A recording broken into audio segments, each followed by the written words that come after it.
It is 10 o'clock in the evening on the west coast of the United States. It is 0600 GMT. Thank you for being here. cBAS After Dark begins for Wednesday, the 25th of December. December? What the fuck?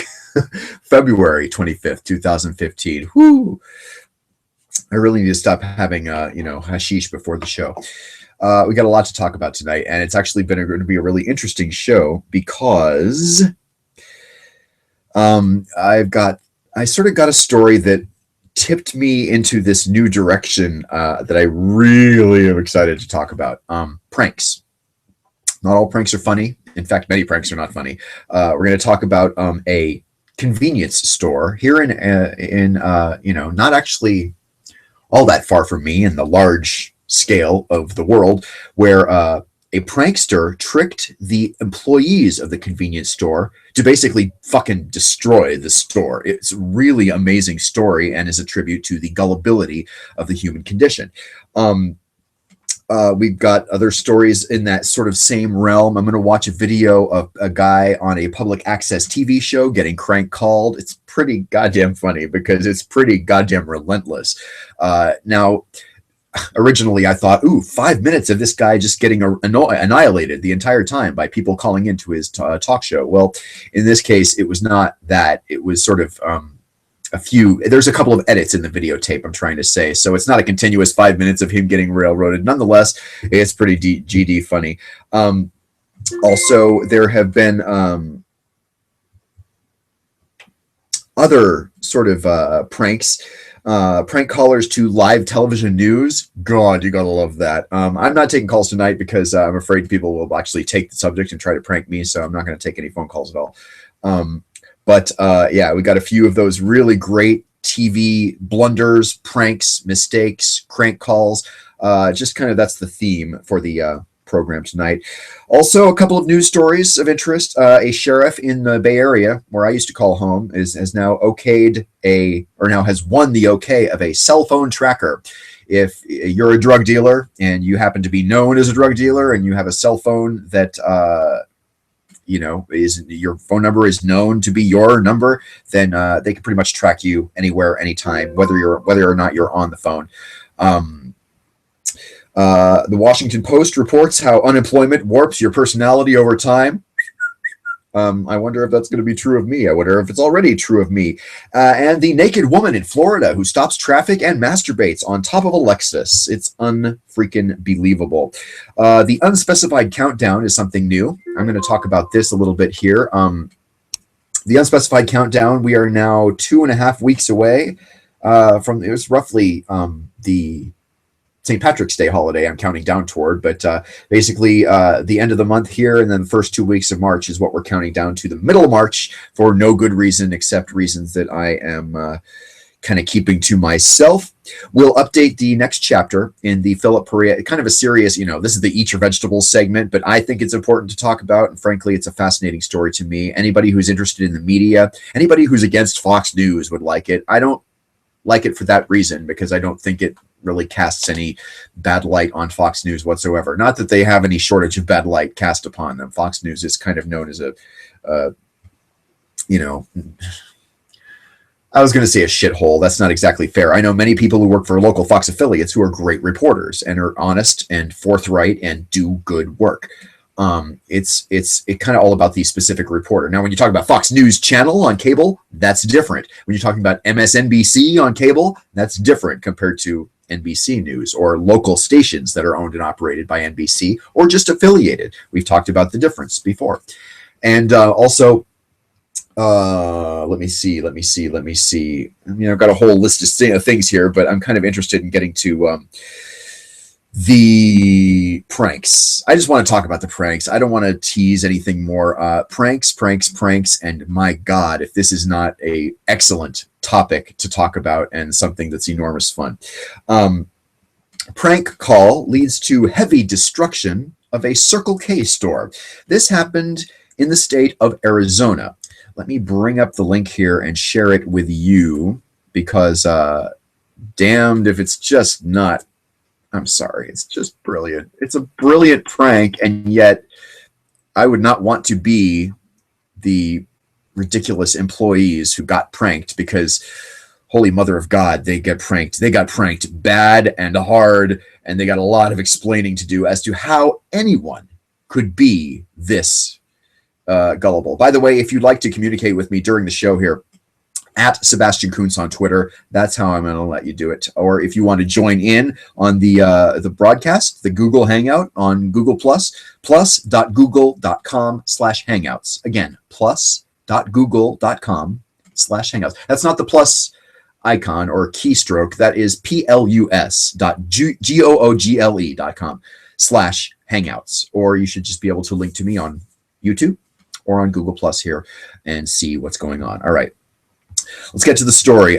First and foremost, I will bring up the prank story. This is actually from fox10phoenix.com, and boy, what a story it is to get us started off. Let's go ahead and switch to it here so you can see everything I see. Prank call leads to heavy destruction of a Circle K store. If you are not familiar with Circle K, it is similar to 7-Eleven. It is and by the way, this is not the Fox affiliate that we will be sort of looking at and talking about in possibly potentially negative light later. This is actually a decent station where people who I know or have known have worked over the years. Good reporters and probably pretty good people for the most part work there.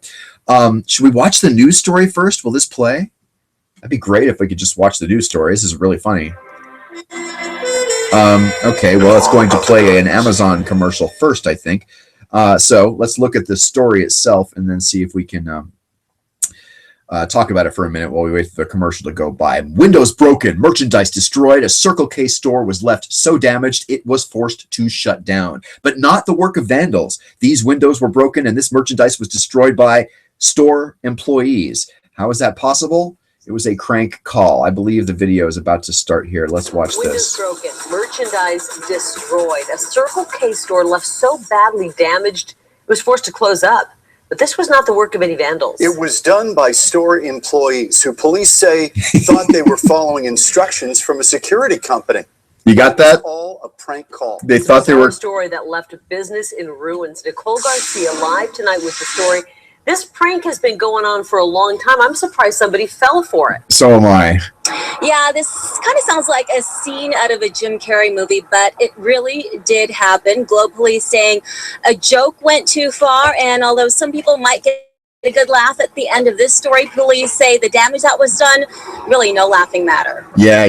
I could not believe the damage that I seen today. That was ridiculous. Lorraine Phillips is a regular at this Circle K. She wasn't here when the windows were shattered, but if she was, I probably would have just down there and asked him what an idiot he was. although the store was boarded up as if a hurricane blew through it, it was still open for business. It wasn't a force of nature, but two very gullible employees who caused all this damage. It all started with a phone call to the store. Police say the caller claimed to be a member of Circle K's corporate security team, claiming a silent fire alarm was going off. The caller then instructed the two employees to do certain things to stop the alarm.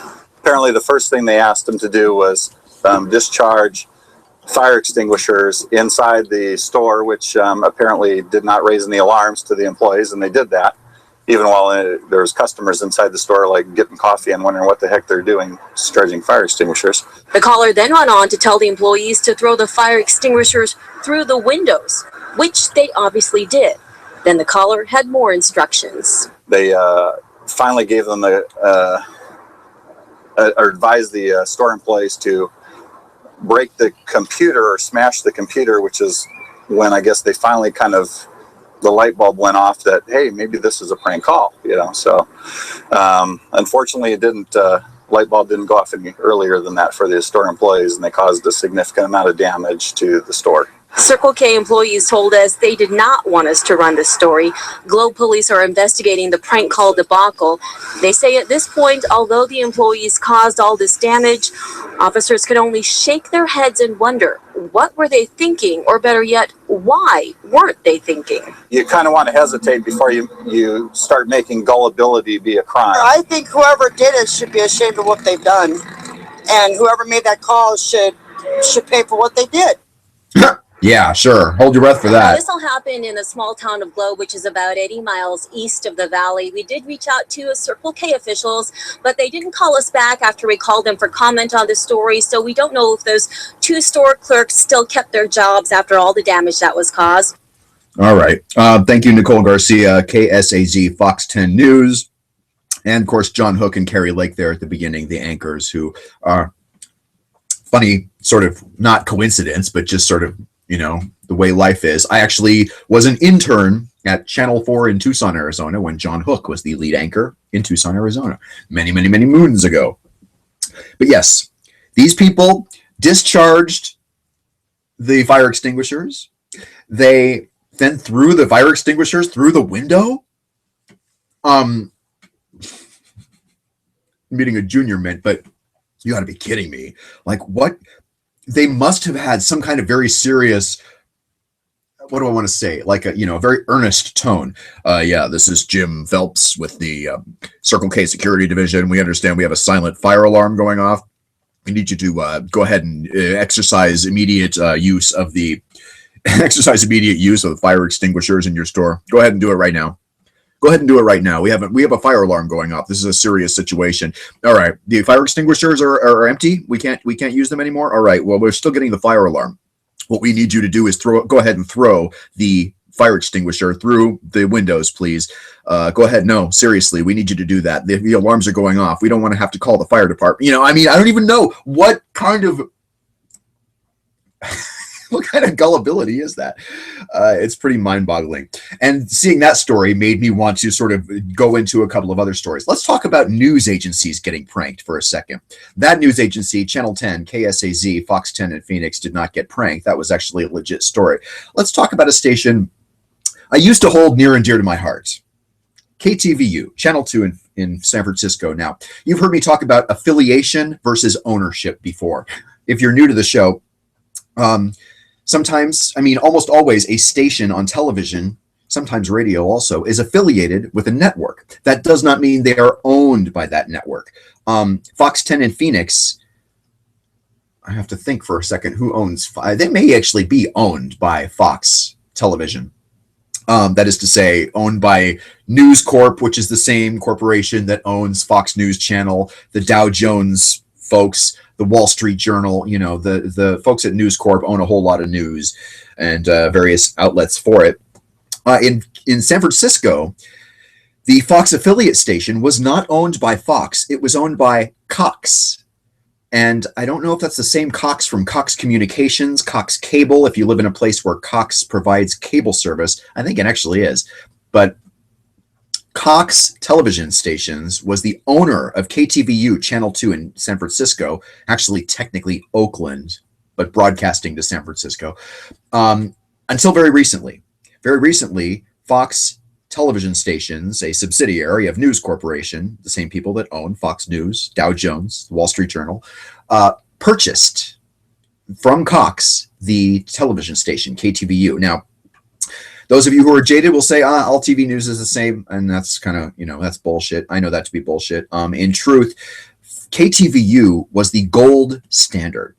I don't know how else to say it other than I remember the first time I watched KTVU Channel 2 News in San Francisco. I actually wasn't living yet in San Francisco. I was living in a town 2.5 hours to the east called Sonora. Very small town, but the TV stations there came from Sacramento with one exception.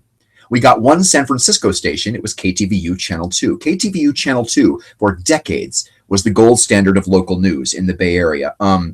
Despite the fact they were affiliated with Fox and their network news stuff came from Fox, they worked diligently not only to be the most solid, most respected, most appreciated local news in San Francisco, but to scrub the Fox logo and Fox branding off as much of the news product as they could.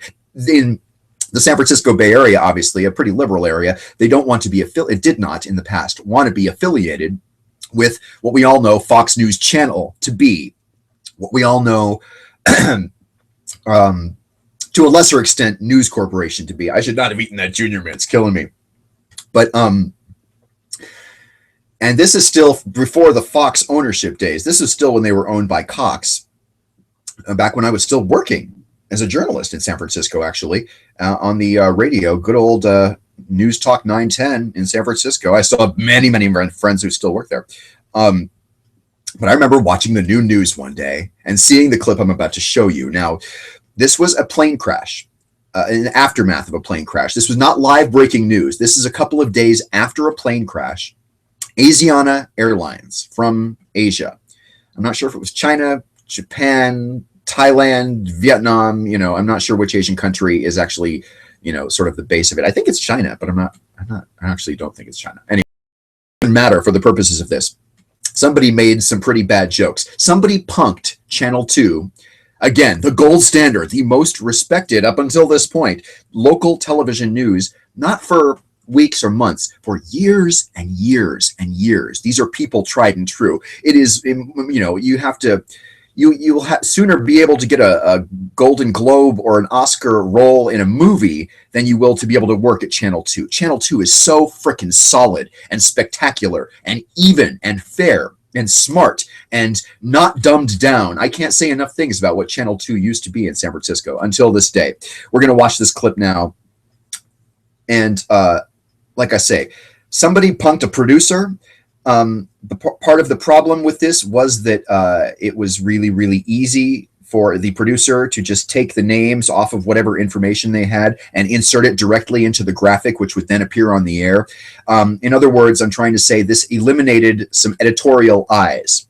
If this had gone through a couple of sets of eyeballs, this would not have happened. But some producer in a late breaking thing, and I think it was he maybe went through 2 or 3 sets of eyes until it got on the teleprompter. Somebody put the graphic into the newscast.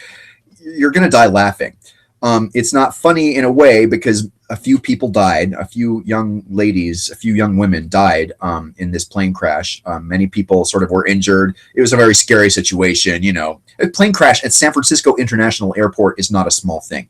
But let's go ahead and switch to the story here, and I will show you perhaps the most hilarious, sad, and reputation devastating blooper I think I've ever really seen in the history of TV news. And for the fact that this got on the air on the gold standard best station I've ever watched local news on, it's shocking and it's appalling. And yet it's wildly hilarious too, in a way, if you forget about the fact that a girl died. Actually, a couple of girls died. These are the girls who died, by the way. And in fact, one of the girls who died in the crash didn't die in the crash. She was hit by a responding fire truck, as you see on the graphic there.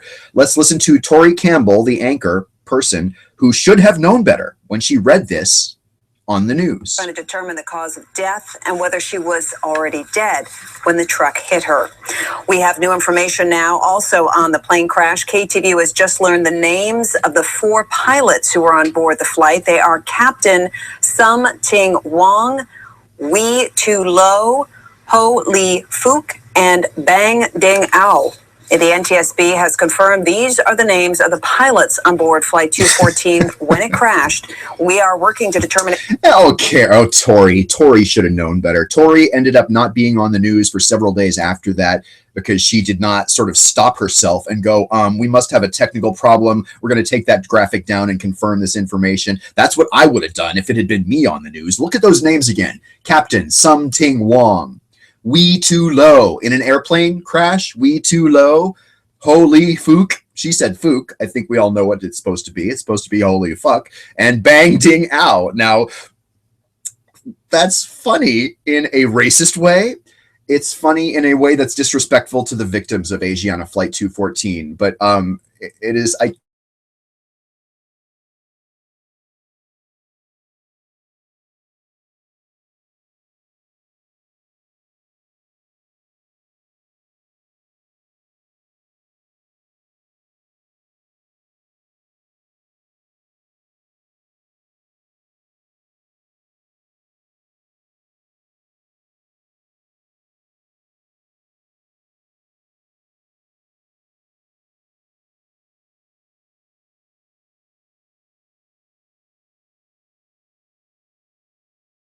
the technical issue.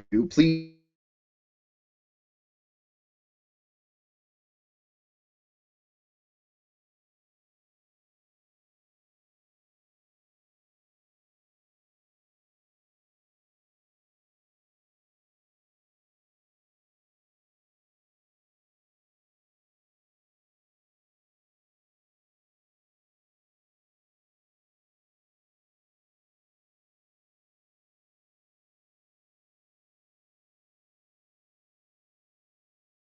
stand by for just a moment. I'm going to continue the broadcast. If you will stand by for just a moment. I had a bit of a technical snafu there. Google Chrome crashed. God, you got to love this Google Hangout software. Please stand by just a moment. I'll get this restarted here. Just a moment. If you will continue to watch, I'll be back in about 35.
Alrighty, we are continuing on the air here as best we can. Stupid Google software just loves to crash on me, and not a lot works. But think about that for a second.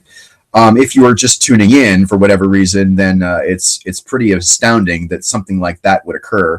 The jaded people would say that no, it's not astounding. In fact, that's kind of what you come to expect from television news. I cannot stress this enough.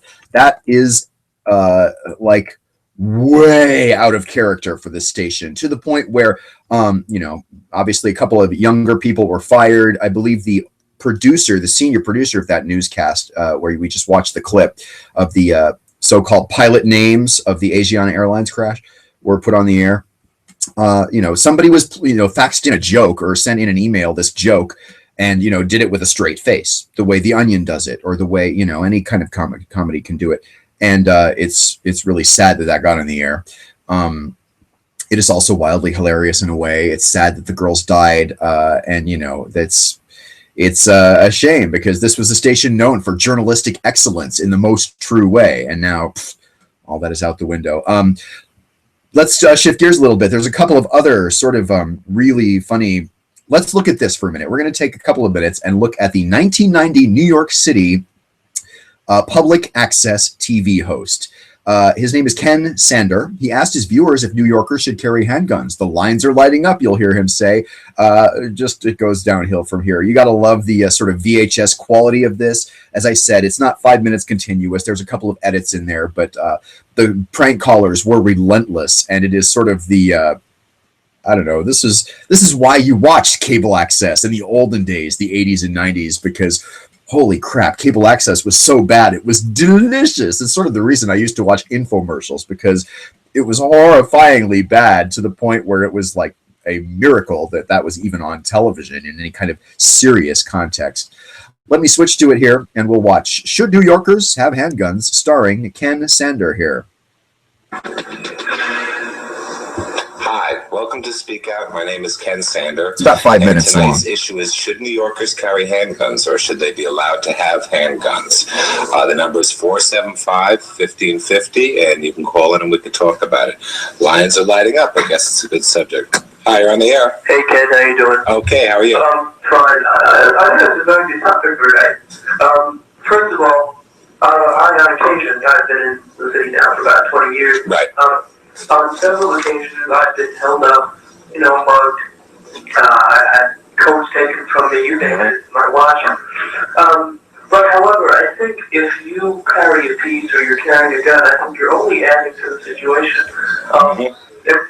I think it should be pro-choice, of course, if New Yorkers want to carry handguns or not. But I think if people in general start walking around with weapons, it's only creating a society in which their evil is only superseded by more evil. I mean, someone's walking around with you, he's got Stay with it. And you pull out a piece, you could take this man's life. That's true. I think you're only creating, a worse situation, and you start big things. Start That's big nice. dick. Is that what he said? Hi, you're on the air. Hi, Dan. Yeah, how you doing? Fuck you!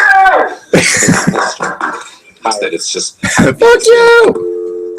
Hi, you're on the air. I was wondering, are you also the cable doctor? Yes, Oh, you have dual roles. that's right. Okay, I'm just curious, and hopefully the guy that's in the taxi talk will give up the job to you too. Okay. Thank you. Hi, you're on the air. Yes, I was wondering if I can have my AV switch connected to two VCRs. Well, you have to call me on the other show. Thank you. The cable Yeah. doctor. Hi, Ken. Yes. I think it's good that people can have handguns so we can shoot people like you. Right. Fag. Fag. Hi, you're on the air. How you doing? How are you? All right. What do you think? Should we carry handguns or what? Definitely. Yeah. Okay. What's People like you. that sounds good. Thanks for calling. Bye bye. Hi, you're on the air. Hello, Ken. Yes. I was thinking that if the criminals, you're trying to give guns to people to fight the criminals, wouldn't that make it just as easy for the criminals themselves to get guns? Because if you're opening this market up for the just plain citizens, that the average citizen is not going around looking for a gun. It's the average criminal that's going around trying to find any weapon he Good possibly point. can. So that would just make it twice as easy. That's a very valid point. And that's what one of the big arguments that the police have is that a lot of the illegal guns get into the system by burglaries. Like most people keep their gun near their bed, most likely, and so a criminal come in, rob your house, and steal your gun, and it will get into the system, the illegal system. So that's an issue. Hi, you're on the air. I called before with a very valid point. I think it was one of your first calls. Yeah. Fuck you cocksucker. Hello. Hi, you're on the air. Hi. How you doing? Okay. Yeah. What is it good? What You're is on the air. Hi, you're on the air. I don't think the city was willing to pay for something like that. It's Probably not, It's but an it's- added expense. It's a good idea, but you're probably Yeah, it's right. a good concept, but what's the chance that Mayor Dinkins, who can't even clean up the city, I fucked your mother up the ass? I fucked your mother up the ass? Yeah, I just think we should. That's an interesting point he's making, but then again, we have to see what happens. That's what this show's about, to discuss these issues. Hi, you're on the air. Well, Ken, I was Yes. wondering how you would think that it would be possible to regulate the sale of these guns, and wanted to know if you suck dick. All right. Well, in answer to your second question, no, and I'm not sure how we would regulate the sales. Hi, you're on the air. I think you need a federal law first if you want to have a law in New York City against guns. Right now, there's this big debate in the nation whether or not we should be allowed the privilege to have guns as citizens, or we should not. The NRA has, for the last, century, been fighting for Right. the privilege of citizens to carry guns. Fuck you, cocksucker. Hi, you're on the air. Hi. How you doing? Okay, how are you? I want to suck your dick. Hi, you're on the air. Hello. I'm Hi, you're on the air. Hello? Yes. Ignorant people like that are only promoting the problem in the situation. I don't mean... Hello? Yeah. Sorry about that. I don't mean to insult the man, but if he wants to shoot someone, then let him go out to, goddamn Iraq. Why didn't he join the army? Oh, see that? I knew he had a bad connection. Yeah, I mean, it's pretty amazing how polite that guy was, according to the article at Gothamist.com that I saw today. 1990, New York City cable access television. If you ever had cable access or watched cable access, you kind of know what I'm talking about when you saw an example of it there. I mean, it could not have been more local. It could not have been more crude. It could not have been more low budget. And obviously, that's pretty funny as well. Anyway, I enjoyed the hell out of that. And it's a lot easier to watch that than sort of watch poor sweet Tori Campbell, who is still working at Channel 2 in San Francisco, by the way, saying bang ding ow something wong holy fook and we too low as the names of the pilots of Asiana Flight 214. And then there's the cable networks that get punked. Let's switch to one of those websites, or one of the stories I had pulled up there, because this is also pretty gosh darn rich. Prank caller disrupts MSNBC's live coverage of the MH17 crash. Here we go. This is that story. It's a Howard Stern fan, as you might be able to tell. Listen up closely. Anchor Crystal Ball, is that her name? I mean, how can that be her real name? You got to be freaking kidding me with these people on. Okay, that is not the website I wanted. I'm being punked now by advertisements from the E Entertainment television channel. And let's just try to reboot this. This is sort of, I feel like my own version of cable access in a way, as I sort of struggle with the website to try and bring this up for you, but hopefully this will do it. By the way, at Sebastian Kuntz, let me just put that on the screen just so you can see my name. If you'd like to tweet me, you can punk me on Twitter if you like. There it is, at cBas, not at cBas, at Sebastian Kuntz, Kunz, like in zebra. That's how my dad always identified himself on the telephone. Kunz, as in zebra. And I've always used that. All right. Let's look at the MSNBC anchor Crystal Ball flummoxed. Did not realize she was being played for a fool. There may be another ad about to pop up here. This is coming from Daily UK. Yeah, the heck with that. I don't necessarily want to hear the sound. But the crude caller will say, boy, you're a dumbass, aren't you? MSNBC lags third place in the ratings. Howard Stern fans are kind of known for this particular kind of phone with us. Sergeant, are prank. you there? Yes, I'm here. Can you hear me? I can. Please tell us what you saw there on the ground in Ukraine. Well, I was looking out the window and I saw a projectile flying through the sky, and it would appear that the plane was shot down by a blast of wind from Howard Stern's ass. So it would appear that the plane was shot down. Can you tell us anything more from your military training of what sort of missile system that may have been coming from? Well, you're a dumb aren't you? I'm sorry, sir. I'm sorry, sir. Like, All right, we're going to take a quick break, and we'll be back with all the latest next. Wow. Okay, so before I go on, because that was funny, but I want to do a quick story here. I want to do just a quick search. Google.com. All right, I want to look for Crystal Ball. I'm sorry, that is the most unfortunate name, first of all. Is she actually? Okay, here's according to Wikipedia, Crystal Marie Ball, apparently her real name, born in 1981, certified public accountant, American businesswoman, co-host on The Cycle, Democratic Party nominee for Congress. Seriously? She lost, though, in the 2010 election. Let's see. Is there a... oh, here we go. On July 17th, 2014, Ball spoke live on the air. This was July 17th, like maybe 8 months ago, with a prank caller pretending to be Staff Sergeant Michael Boyd, who witnessed the crash of the Malaysia Airlines in the Ukraine. The caller first stated, well, I was looking out the window and I saw a projectile flying through the sky. It would appear the plane was shot down by a blast of wind from Howard Stern's ass. The true identity of the caller was Thomas Cipriano, a.k.a. Captain Jenks. Ball seemed to be oblivious to that first statement and simply asked the caller if he could provide information on what kind of missile system was involved based on his military training. The caller then replied, well, you're a dumbass, aren't you? Wow. And then back in 2010, she apparently received national attention when photos taken 6 years earlier in 2004 emerged showing her at a holiday party dressed as a naughty Santa, sucking a red dildo to her then attached to her then husband's nose and leading him around on a leash. It became a launching point for Ball, resulting in her being called upon by various news organizations for her inputs on the challenges faced by women. How is that? How is a picture of a woman sucking a dildo attached to her husband's nose? How is she employed and I'm not? I'm sorry. That is freaking insane. She then did a boycott for the Rush Limbaugh show. I support that. Apparently, she's still on MSNBC. How? I guess if you're a businesswoman and you make a lot of money, then you automatically have freaking credibility. That actually pisses me off. Like, that actually offends me kind of to my core. Let's look at the one from KABC, because that's also another really good one. YouTube, KABC in Southern California, Channel 7. If you know any the ABC, remember we were talking network ownership versus network affiliation. KABC in Channel 7, prank. I will type in. Here we go. The flooding prank. Yeah, the flooding prank. Yes, a guy calls in, claims he's from the Department of Water and Power. Let me switch over to that screen, and you will get to see another one of those ones where it's like, how did the news anchor lady, I mean, how is it they can't hear or understand these? I mean, they cannot fathom that anybody would try to punk them.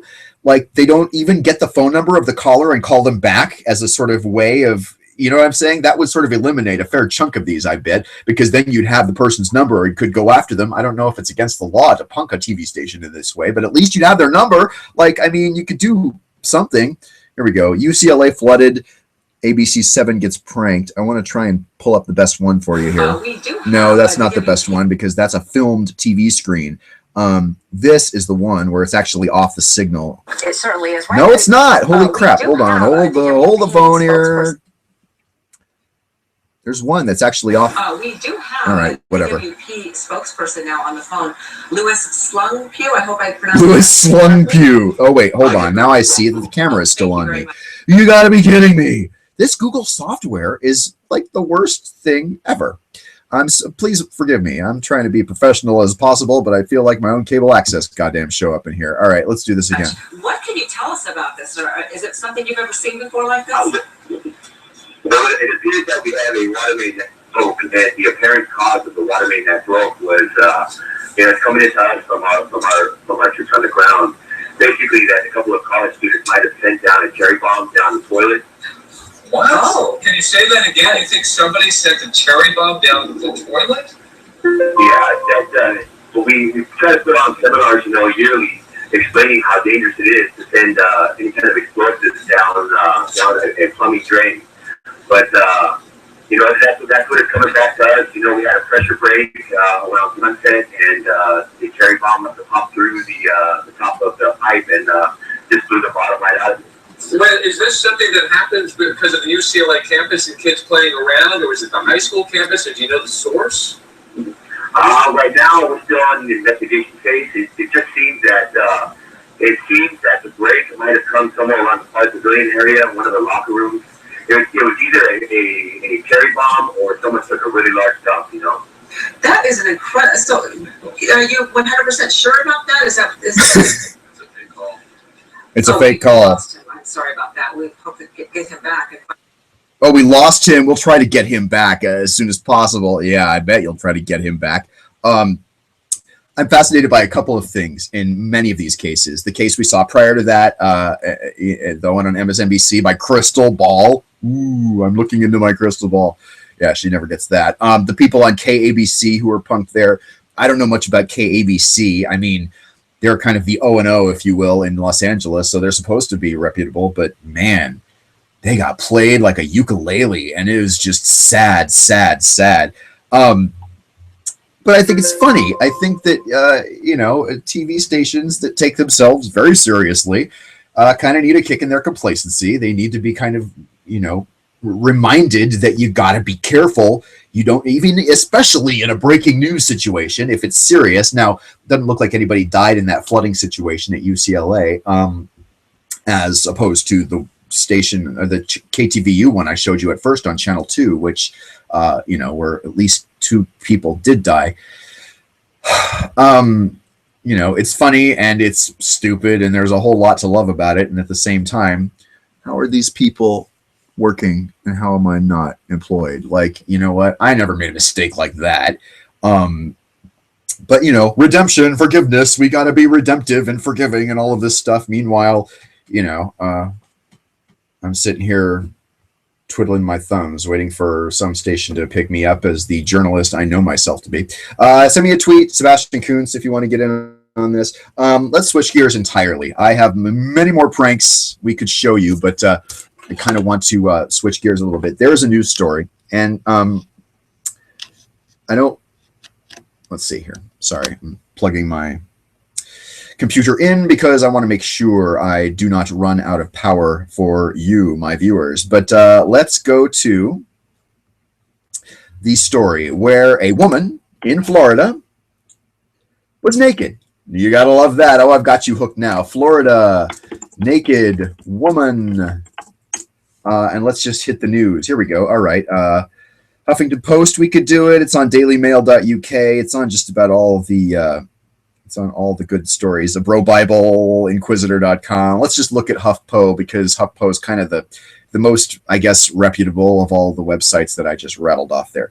Let me switch to it here and let you see it as well.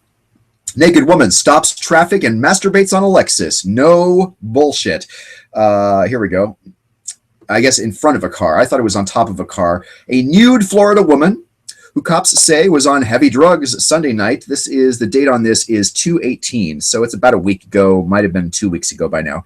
Allegedly stopped traffic to masturbate in front of a couple's car, then climbed onto the hood. I was right about that. 31-year-old Amy Carter then allegedly stomped on the car and threw a cell phone at the vehicle behind it, according to the Orlando Sentinel. Let's just look at her picture there for a moment, because holy crap, she looks like a winner. She looks like the kind of girl you want jumping onto your hood and then masturbating in front of the car. Police reportedly found her in an intersection of Fairview Shores on the outskirts of Orlando around 11:15 p.m., walking through the street with no clothes on. That's from the New York Daily News. She appeared to be, quote, under the influence of a heavy unknown substance. How did they know it was heavy? Maybe it didn't weigh anything at all. She also appeared to be in an altered mental state, according to the police report. Carter allegedly put up a fight, kicked her legs in the air when she was arrested, eventually hauled off to a hospital, no shit, then transferred to Orange County Jail, being charged with criminal mischief, exposing her sexual organs, and yeah, there's the non-funny part of this story, or it's funny if you don't own the Lexus, $1,500 in damage to the Lexus in question. So how about that for a story? It's not there's something you don't see every day, Gladys. What's that, Bill? Where's a naked lady masturbating in front of my Lexus after having jumped on it, causing $1,500 in damage? All right, that's pretty fun. Let's get serious. Let's get angry here. Why not? I kind of want to talk about this. This again from the area where I used to call home, the Bay Area, San Francisco, California. This is technically the South Bay, not the city of San Francisco. This is in Santa Clara County, closer actually to San Jose, if you're aware of the geography there. Let me pull it up. Sheriff wins okay of cell phone tracker. See how this hits you. See what you think of this news story as I switch to the feed and let you read it along with me here. I do like that functionality. Unfortunately, doing this switch to the website and then switching back to the camera kind of a thing, I think that's what causes my shit to crash every night. So maybe I can't do this as often, but let's look at it. Mountain View Voice is the news story. That's kind of a local newspaper in the southern, I should say, South Bay area, Santa Clara County.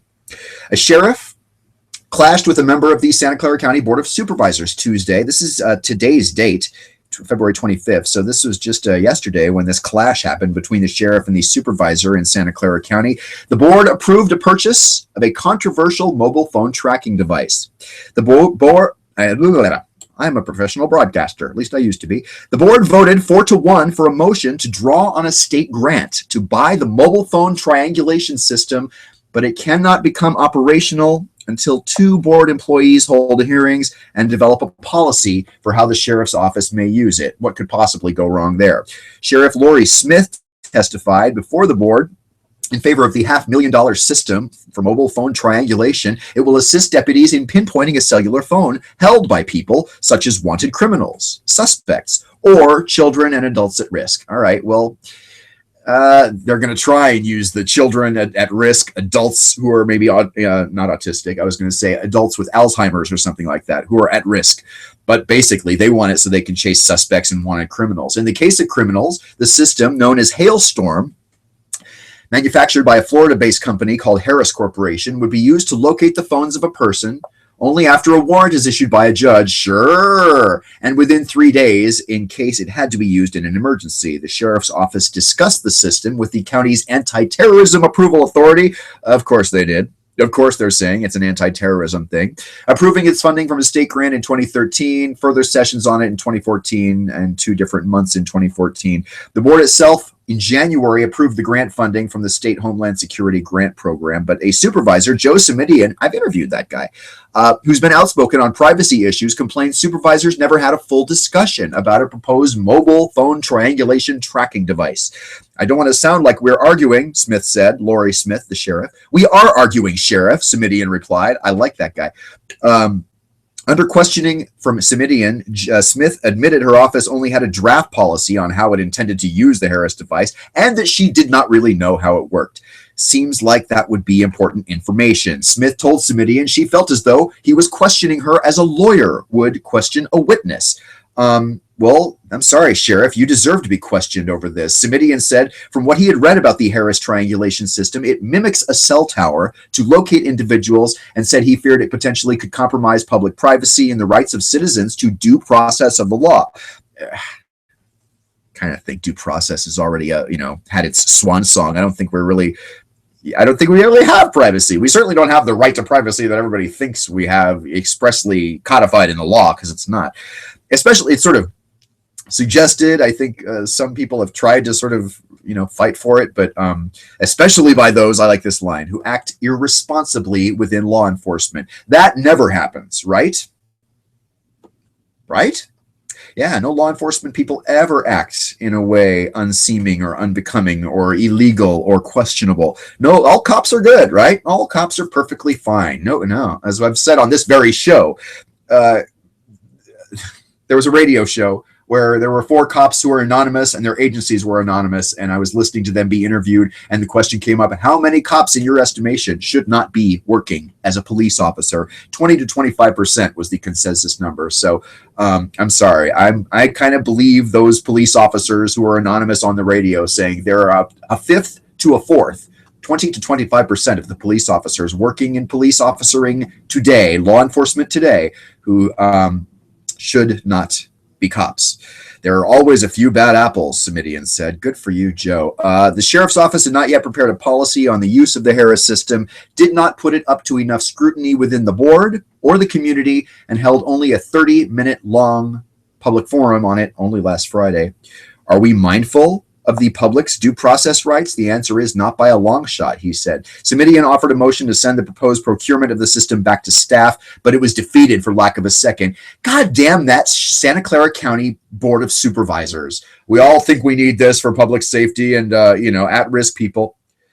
Mike Wasserman said it could be a valuable asset for children and at-risk people. All right, well, yeah, and why not just track people without a warrant? Why not?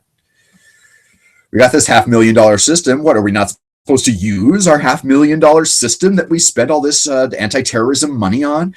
It's sort of like, did you ever see, I know I keep going back to John Oliver, but as my friend Joe in Hawaii actually said, John Oliver does some of the best journalism happening today. I'm sorry, he does. Bill Maher is correct when he says things like the CBS Nightly News, the NBC Nightly News, ABC's World News Tonight, the big major network news. It's an outdated concept. Tuning in at 5:30 p.m. on a weeknight for the day's news is so 1989. Like, I can't even freaking imagine it. But we all knew the stuff that's on the 5:30 network news 6 hours before the network news is on the air. Nothing new is revealed. But that aside, I feel like many of the stories chosen for that are not stories people need to know. They don't do any good investigation. They don't do any, it's just, stuff that happened, big stuff, good television. That's the thing. These TV producers in large part, now it's not as simple as many of the jaded Trekkies in the Trekkie chat room like to say, which is all news is shit. All television, all corporate news is shit. It's all shit. That's not true. It's a more complicated world than that. You got to learn to separate the stuff from the stuff. And the truth is that I know many good reporters. I know many good news agencies, but these nightly network newscasts that are on every night that garner millions of viewers because we have an aging population that is getting older and larger in their age, and they like their 5:30 news every night. They sit down with their glass of port or whiskey or whatever the fuck it is, and curse all Muslims because it's easier than separating the Sunnis and the Shiites. They get the a boy with cancer getting to make a slam dunk at the New York Knicks game. They get the guy who had his legs blown off in the war now running races and winning awards. These feel-good stories, these masturbate you until you're really feeling good. That's not journalism. That's not what the news is supposed to be. And in that sense, the jaded Trekkies in the Trekkie chat room who say all news is shit are in a way partially correct. This is the kind of shit that ought to be on the news. Where did I get it from? Let's pull that website up again. And if you heard me say it a minute ago, I apologize for repeating myself, but let's look at the website again, because the sheriff won the okay of this cell phone tracking device. And it's not from the San Francisco Chronicle. It's not from the San Jose Mercury News. This is from mvvoice.com, the Mountain View Voice. This is a local paper. This is a local story where local people are, covering news the way news is supposed to be covered. That's where real journalism is. And it fucking breaks my heart that that's, the only good journalism left. And of course, these people who work there, the person who wrote this, by the way, can we even see a byline? Bay City News Service. That's the kicker. You don't know who the Bay City News Service is unless you live in the Bay Area, California. Bay City News Service is, kids who are still in journalism school. It's not major breaking news. It's, these are not seasoned journalists, I'm trying to say. These are, kids learning journalism. I think that story is solid fucking gold. And I think it's important. And I think it's important, groundbreaking. And I think it is going undiscussed in large part. But thank God I'm connected to people who read these things on my social media networks, and I'm able to bring them to you. All three of my viewers. No, you know what? I will wrap up with this because I don't feel like doing Philip Perea tonight. Philip, rest in peace. We're going to bring your story as much as we can, but just I had to take last night off from the Philip Perea story because it was getting me down, and I don't really have time tonight. What I want to finish up with is a little bit of fun. We could do the unemployment warps your personality, but that's just such a fucking downer. The story I really want to bring to you is analytics. What the hell are analytics? Maybe you know already. If you're a geek watching this show, you may already be aware of what analytics are. Google, specifically YouTube, the owned by Google, youtube.com. Have you heard of this YouTube? It's it's how some of you are probably watching me now. They do analytics. Every time you click on a video of mine, I get credit for it. You can see the number of views on every video on YouTube. But Google Analytics actually goes much deeper than that. I'm just going to show you my analytics page for a few minutes here, just because I think it's fascinating. I could play around with it all goddamn night. We got 9 minutes left in the show here, so I'm just going to show it to you. Here's the analytics page. This is my account, obviously. I'm going to bring you to this graph and these statistics. This is this week, or at least the most current, information brought to you by Belch Beer. When you'd like a good beer, Belch Beer. Have one today. The last 7 days, from February 16th to February 22nd, 385 people clicked on my videos. Compared to a year ago, the same week, were 327. So my number of views has not increased dramatically. But look at this. The estimated minutes watched. 346 minutes in 2014. Now, by February 2014, I was in Mexico teaching English, or I was still brand new as a teacher, actually, by then. But this year, look at that. Is that safe to say that's tripled or almost tripled? I had a real spike on day 6 of the orange line, which is this week. Day 6 of that week would be February 21st. February 21st would be 4 days ago, which would be like Sunday. I don't have any idea what I did on Sunday night. Maybe that was my first night back from, I don't even know. I really don't know. But I can't believe for some reason I had a big spike on my viewership that week. Almost 400 minutes viewed. Now, is that a big thing in the large scale? It's not. There are people who get millions of views, and it's not, what I get is really nothing. Let's look, for instance, at the past 90 days. Because in the past 90 days, I have started both the fast food, junk food podcast you may be familiar with if you're watching me for any length of time, and then this here silly dog and pony show I call cBasAfterDark. Why did I turn the camera back on me? I guess I just love looking at my own goddamn face. But no, let's go back to the graph for a second, because you can literally see when I started doing something a little different, and so help me God, people are watching. It's right here at the halfway point, roughly, when things are low. I was averaging, each day, 23 minutes watched, 14, 13. On the highest peak in this early period, 73 minutes watched. Wow, over an hour and 13 minutes people spent watching shit I posted. And then in mid-January here, the last day, the kind of relatively low viewership was the 12th of January, 40 minutes. And then the next day, that went up to 146 minutes. Then the next day, that went up to 255 minutes. And just that day, 5 days ago, the 21st, 374 minutes, 6 hours plus of my shit watched on YouTube. Why is that fascinating? I don't know. But I mean, obviously, what was it? My buddy Nullist in the Trekkie chat room actually said that he thinks that might be a clue that whatever, it's worth watching, or there's a bit of quality here. Something I'm doing is registering with people. More people are watching, and that's not. It's not like more of my videos are getting clicked on. You saw it in that comparison at the beginning. The number of views is roughly the same. It hasn't increased a whole lot. The amount of time spent on my channel has skyrocketed. I was amazed when it doubled. Then it almost tripled, and it kind of goes up and down, and it fluctuates and stuff like that. But I guess I'm doing something right.